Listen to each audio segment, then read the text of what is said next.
Pickle, Dave Campbell's Texas Football has published the state's most respected Texas high school football rankings for decades and is the official rankings provider of the Associated Press starting in 2019. The rankings are compiled by the Dave Campbell's Texas Football staff. Weekly rankings are revealed live right here exclusively on Texas Football Today. We've been hard at work in the lab coming up with which teams should be in the rankings this week. We're ready to unveil it, the Week 3 Dave Campbell's Texas Football Associated Press statewide Texas high school football rankings. Let's go to Class 6A, where there's some major shifts in the top 10, not in the top 4. Duncanville, North Shore, DeSoto, and Westlake still your top 4. But Vandegrift, with their win over Cedar Park, into the top 5. Southlake Carroll hot behind them.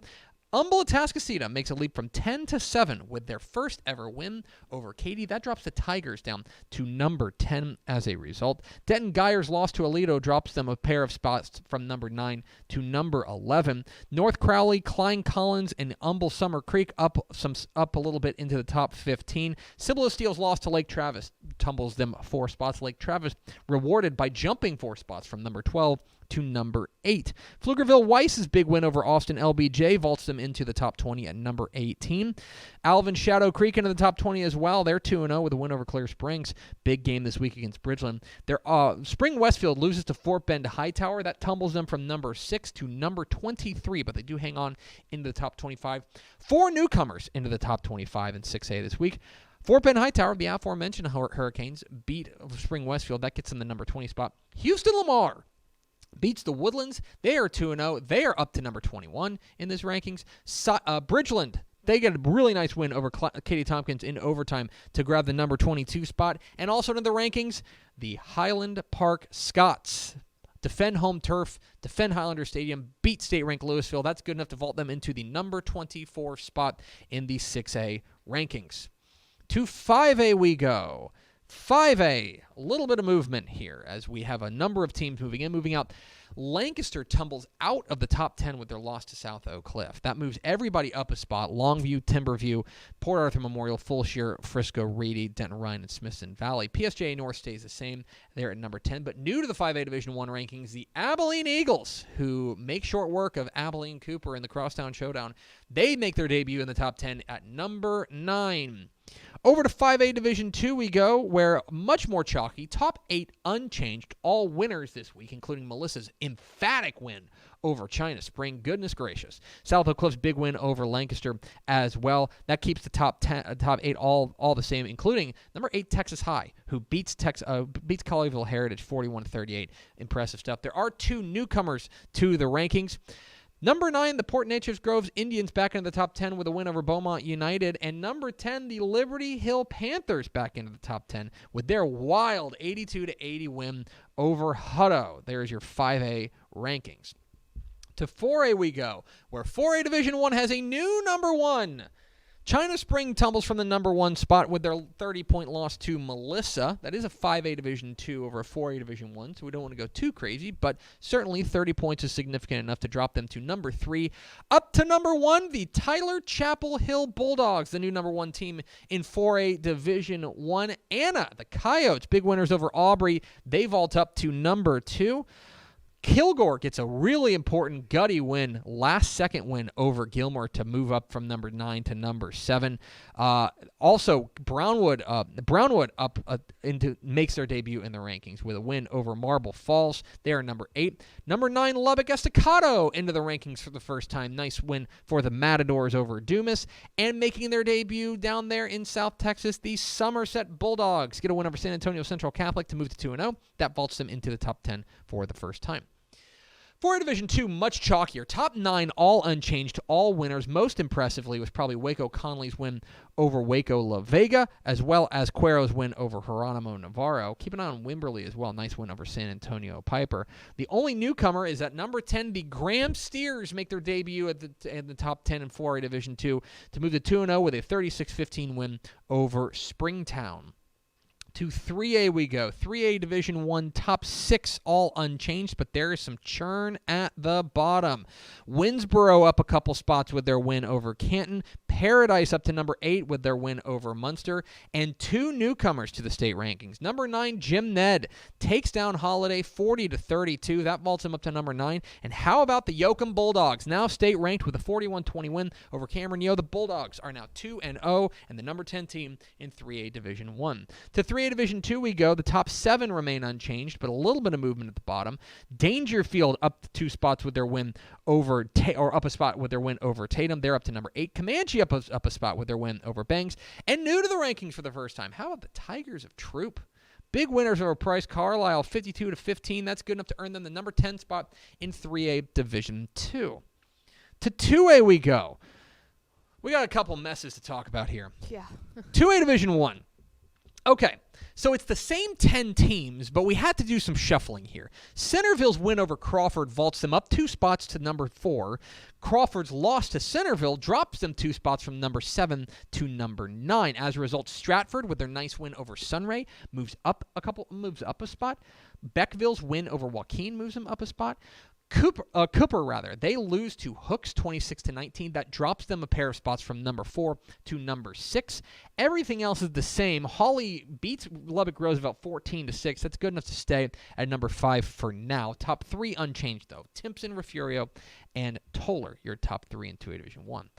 We've reached a weird point in the 2A Division 2 rankings. This is the one that we debated the most because they are the smallest 11-man classification, and as a result, they punch up a lot, so it's hard to know what to do with these things. We did have 2 teams fall out of the rankings. Number 5, Bremont, falls out of the rankings with their loss, and the number 8 team in the rankings also drops out. But there is some movement elsewhere. Collinsville moves up a pair of spots. Wellington loses to Lubbock Christian. As you'll see in a moment, that's a state-ranked private school. We drop them 1 spot from number 4 to number 5. Chilton up a spot with their win over Italy. Fall City and Poth at the bottom of the rankings both lose, but we decided to keep them ranked. Fall City lost to Poth. That is a state finalist in 3A from a year ago. As a result, we want to give them a little bit of forgiveness in that one. We keep them the same at number 9. Furthermore, there just weren't any teams not enough teams, in my opinion, that did enough to vault them. Same goes with Sunray. Sunray goes on the road to Stratford and loses in the last couple minutes to the Elks, a 2A Division 1 state-ranked team. As you see, the number 7 team in 2A Division 1. We decided to hang them on there at number 10. That feels about right for us. There are 2 new entries to the rankings. At number 7, the Wink Wildcats are 2-0 with their win over Ozona. And at number 8, the Granger is into the rankings. The Lions get a win over Thorndale 38-7 to move to 2-0. They are now state ranked. To the 6-man ranks we go. 1A Division 1, Gordon and Abbott hold on to their spots there at the top. Jonesboro loses to Westbrook. That drops them down from number 3 to number 7. Knox City moves up a spot. Westbrook, with their win over Jonesboro, has to stay behind Knox City because they lost to Knox City, but they move up to number 4. Rankin up to number 5. I believe we get Rankin and Westbrook this week, which is tasty stuff. May is 2-0. They move up a spot as well. New to the rankings, Buena Vista drops out at number 9, but new to the rankings, the Wolverines of Spring Lake Earth into the rankings there with their win over Valley. They are now 2-0. In 1A Division 2, a little bit of churn as well. Klondike loses to Jayton. That keeps Jayton at number 3 because there's really nowhere to go because both Benjamin and Oglesby were very impressive in their wins. But Klondike does tumble 2 spots to number 6. Cherokee and Newcastle each move up a spot to number 4 and number 5 respectively. Whit Harrell up a spot with their win over Cress. Richland Springs up 2 spots with their win over Olphin. Balmorhea loses a real kind of head-scratcher to Van Horn. They tumble from number 5 out of the rankings. Same with number 9, Oakwood. And new to the rankings, Rochelle in at number 9 and Amherst in at number 10. The Bulldogs ranked in 1A Division 2. To the private school ranks we go. Once again, total chaos in the private school 11-man ranks. A new number 1 for the second straight week. St. Thomas out of Houston gets a win over Lumberton to move to 2-0. That moves them up to number 1. Austin Regents moves up 2 spots to number 2. Dallas Christian loses to Ouachita Christian out of Louisiana. They lose 17-14. I'm just going to be honest with you. We don't know what to do with that.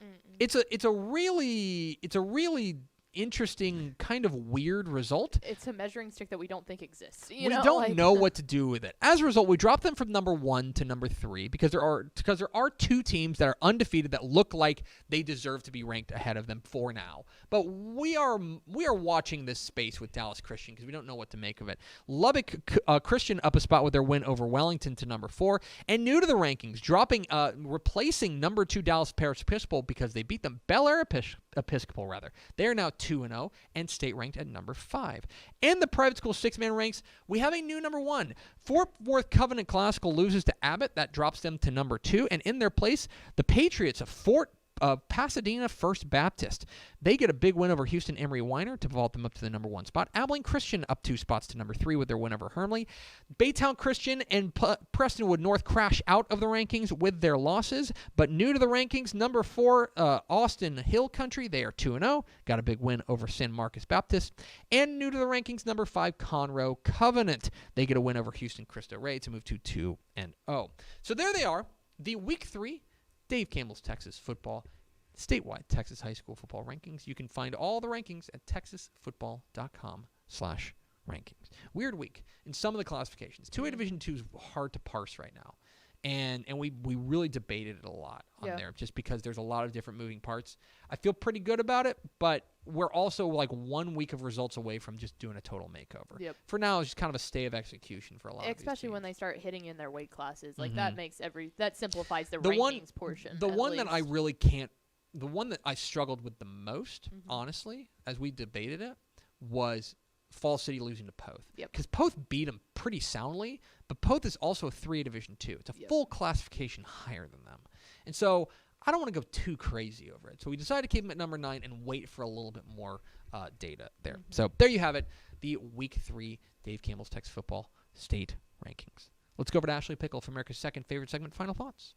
I think it was put out this morning that Craven, sorry, I just got done yawning. My eyes are all watering. It's a holiday. Craven put out a really, really good article on kind of previewing and reviewing the life story of G.J. Kinney and Jeff Traylor and the matchup that will be had this week when the two meet up, UTSA and Texas State. But they go way, way, way back as East Texas boys, and it's a wild story. If you do not know the story of G.J. Kinney and like how he came to go play for Jeff Traylor? Yeah, read the article because it's wild. It's not football wild. It's life wild. It's life wild. Yeah. But it's really awesome. Go read that. it. Yeah, it's really good on TexasFootball.com. A lot of good stuff there on TexasFootball.com, including go read Corey Hoag's 4 Downs. He's got 4 major takeaways from what was a wild week in the small college ranks in Texas, including huge losses in D3. Like, UMHB and Trinity. UMHB got handled, and Trinity loses as well. So D3, it was a bit of a morgue there. So we go read 4 Downs there from Corey Hoag. Thanks so much for watching that video. If you would like more and to be notified when they come out, go ahead and click that subscribe button right down there. You can also watch Texas Football Today every day live at noon on TexasFootball.com, Facebook, Twitch, and right here on YouTube. For more of the best coverage of Texas football in the Lone Star State, go to TexasFootball.com/subscribe.